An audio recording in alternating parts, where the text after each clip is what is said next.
বাজার থেকে আজকে এই ওয়েদারে নিয়ে আসা হয়েছিল ইলিশ মাছ। আপনার দেখালাম ইলিশ মাছটা কত সুন্দর ছিল, দারুণ। একটু ডিমও ছিল আর একটা মাছে তেল তেল। তো এনে সুন্দর করে হালকা করে একটু ভেজে নেওয়া হয়েছে। আর এটা তৈরি করে নেওয়া হয়েছে ইলিশ মাছের তেল, মানে এটা ভাজা, খালি পিওর ভাজা। দুটো ভাজার মধ্যে একটু ডিফারেন্স আছে, দেখুন বন্ধুরা, একদম। আর এই যে তেল যেটা বেরিয়েছে মাছের, সেটাকে এখানে নিয়ে নেওয়া হয়েছে, তেল আর হালকা একটু ডিম। তাহলে আজ চলে এসেছি আমাদের রান্নাঘরে। আজকে আপনাদের সামনে আমরা প্রপারলি ভাবে দারুণ সুন্দর করে একটা ইলিশ মাছের সিম্পল ঘরোয়া একদম কম সময়ের মধ্যে রান্না করে দেখাবো। অলরেডি আমরা এখানে মাছ ভাজা করে নিয়েছি ইলিশ মাছের, মানে ইলিশ মাছ হলে তিনটে পদ হয়ে গেল ব্যাক টু ব্যাক। একটা হচ্ছে ইলিশ মাছের তেল, এই যে ডিম তেলটা একসঙ্গে বের করে নিয়েছি, এটা হচ্ছে ইলিশ মাছের ভাজা। আর এদিকে বন্ধুরা ইলিশ মাছ হালকা সাঁতলে নেওয়া হয়েছে। তো এই ইলিশ মাছ হালকা করে সাঁতলে নেওয়া হয়েছে, এটা কি দিয়ে তৈরি করা হবে?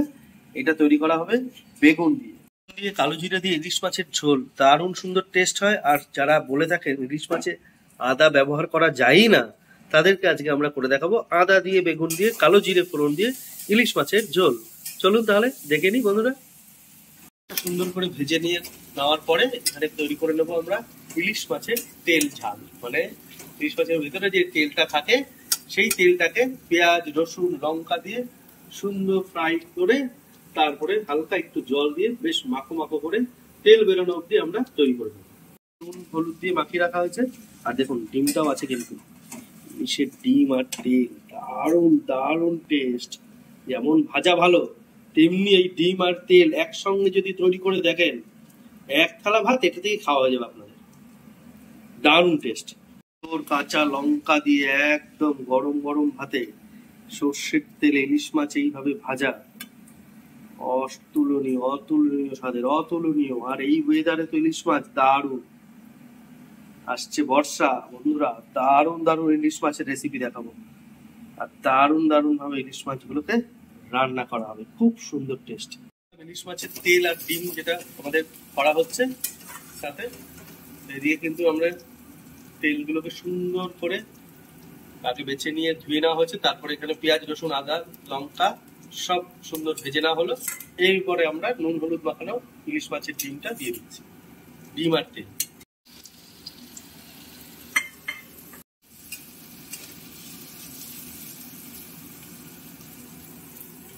মাখিয়ে নেওয়ার পরে সামান্য পরিমাণে একটু হলুদ আমরা আবার অ্যাড করে দিলাম। দেখুন বন্ধুরা, ফ্রাই হচ্ছে তো অত কিন্তু তেল বেরোচ্ছে আস্তে আস্তে। ইলিশ মাছ রান্নাতে কিন্তু তেল খুব কম পরিমাণ, যদি ভালো ইলিশ হয়। আর এখনকার দিনে ইলিশ মাছ কিন্তু খুব বড় পাওয়া যাচ্ছে না, হয়তো পাওয়া যাবে অনেক দূরে। এটা কিন্তু কাঁচা মাছ, মানে এই গঙ্গার থেকেই ধরা মাছগুলো, ঠিক আছে? এগুলো লোকাল মার্কেটে বিক্রি করে, বেশি দূর থেকেও আসে না, চালানি না, মানে বাংলাদেশের মাছ না। দেখুন দারুণ সুন্দর তেল, মানে তিনটে পদ এটা দিয়ে খালি ইলিশ মাছ, মানে তুই যদি বলে ইলিশ মাছের পার্বণ বাড়িতে বা ইলিশ উৎসব করবে, তাহলে ইলিশ মাছের ভাজা, ইলিশ মাছের এরকম তেল ডিম, ইলিশ মাছের হচ্ছে আপনার বেগুন দিয়ে ঝোল, তারপরে হচ্ছে ইলিশ মাছ পোস্ত দিয়ে ভাপা, আর সর্ষে দিয়ে আবার কড়াইতে ইলিশ মাছ তৈরি করা যায় দই সর্ষে দিয়ে। 2 রকম, 3 রকম, 4 রকম, 5 রকম রান্না ব্যাক টু ব্যাক হয়ে যাবে। ইলিশ মাছের মাথা দিয়ে কচুর শাক, ইলিশ মাছের মাথা দিয়ে বাঁধাকপি, কুমড়ো দিয়ে ঘ্যাট, কত খাবে। ভাজা ভাজা হতেই এবার দিয়ে দিচ্ছে ইলিশ মাছের উপরে এই ইলিশ মাছের জলটা, ইলিশ মাছের তেল ডিমের উপরে একদম। অনেকে ভাজা ভাজা খায়, কিন্তু তার থেকে বন্ধুরা এইভাবে করে দেখবেন, হালকা জল দিয়ে এটাকে নাড়িয়ে একটু ওয়েট করতে হবে কিছুক্ষণ, এরপরে তেল ছাড়বে জলটা টেনে গিয়ে, তখন দেখবেন টেস্ট। মাছের তেলটা একদম কমপ্লিট। এবার এটাকে আমরা নামিয়ে নেব। কত সুন্দর করে তেল বেরোচ্ছে চারিদিকে।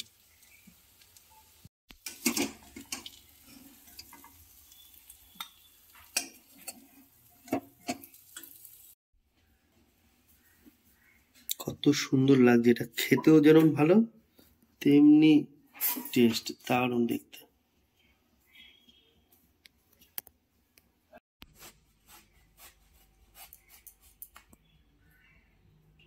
দারুণ সুন্দর বেগুনটা, একদম কচি। ইলিশ মাছের তেলের পরে এখন ইলিশ মাছের আদার্স যে পিসগুলো আছে সেগুলো বেগুন দিয়ে তৈরি করে নেবো আমরা। চলুন তাহলে দেখে নিই।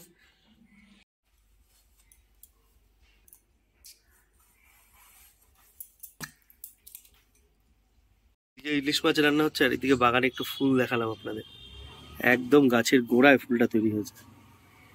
বেগুন বিলেগুলো সব দারুণ সুন্দর ফুটছে।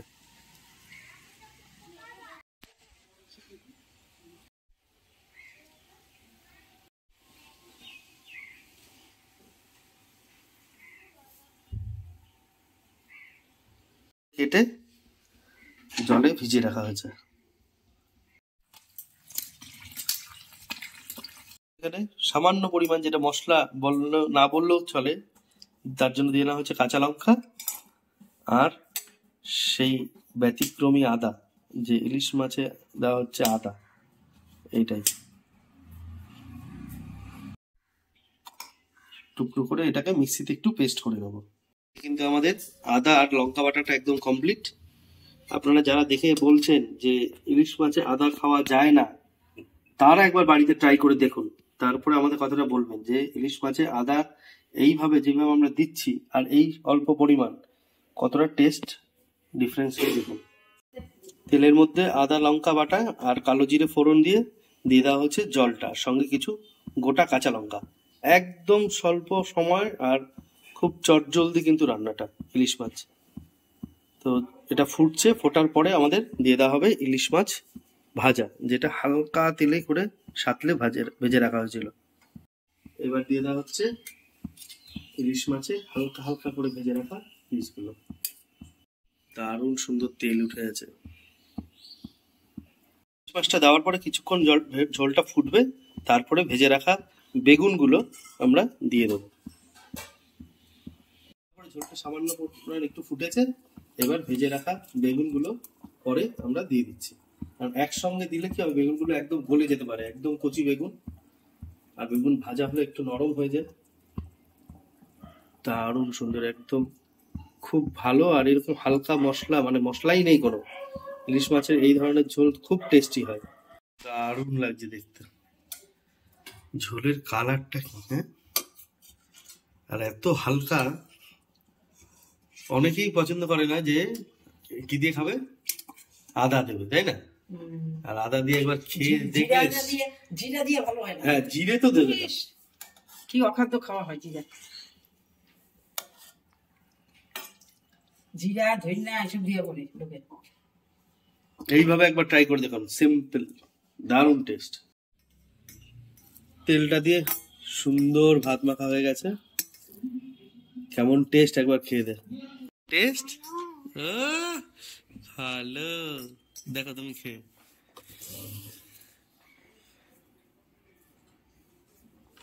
अरे बाबा,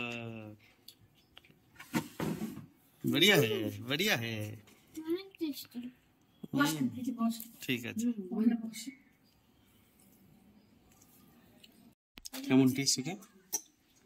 একদম ভালো, একটু লবণ কম, একটু লবণ বলছেন তো, যা একটু লবণ খায়। হ্যাঁ ঠিক আছে, আমরাও খাবো, তোমার জন্য ঠিক আছে এটা। আমার জন্য ঠিক আছে। তাহলে ইলিশ মাছ এই সিজনে কিন্তু দারুণ, তাই না? পরপর খাওয়া হলো, ভিডিওটা এবার করলাম। ছোট ছোট মাছ হলেও কি হবে, মাছগুলো ভালো। ছোট মাছ কোথায়, ওই ধরো 600 গ্রাম, তাহলে ভালোই টেস্ট। ঠিক আছে, 400 আর 600, দারুণ। হ্যাঁ, বর্ষার সময় কেজি কেজি ওজনের মাছ ওঠে, 800-900 অ্যাভেলেবেল সব সময়, হ্যাঁ এরকম পাওয়া যায়। তো এই ধরনের কাঁচা মাছ সত্যি খুব টেস্টফুল। তাহলে বন্ধুরা, আর ভিডিওটা বড় করবো না, এখানেই শেষ করছি। বাহ, দেখো এবার পাতলা ঝোলটা দিয়ে কত সুন্দর টেস্ট।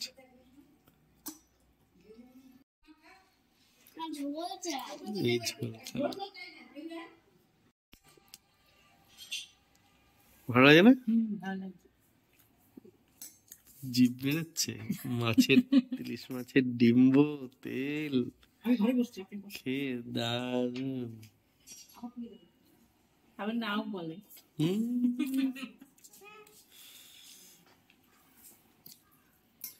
তাহলে বন্ধুরা আজকের ভিডিওটা এখানেই শেষ করছি। আপনারা ভালো থাকুন, সুস্থ থাকুন, আর এরকম করে নিত্য নতুন কিছু কিছু ছোট রান্না করে খান। আর এত সিম্পল ভাবে, এত অল্প সময় রান্না যদি আপনাদের ভালো লেগে থাকে অবশ্যই বাড়িতে ট্রাই করুন। খুব খুব টেস্ট লাগবে আর আপনাদের অনেক সুবিধাও হবে। তাহলে ভালো থাকুন, সুস্থ থাকুন, আবার দেখা হবে নতুন একটা আমাদের কুকিং ব্লগে বা কোনো ঘোরার ভিডিওতে বা রোড ট্রিপ, যে কোনো কিছু আপনাদের সামনে পরিবেশন করি সেগুলোতে। দেখা হচ্ছে বাঙালি রন্ধনমহলের আবার একটি নতুন কিছু ব্লগে নেক্সট দিন। সবাই ভালো থাকবেন, বাই বাই। যারা নতুন আছে আমাদের চ্যানেলে তারা সাবস্ক্রাইব, লাইক করে, শেয়ার।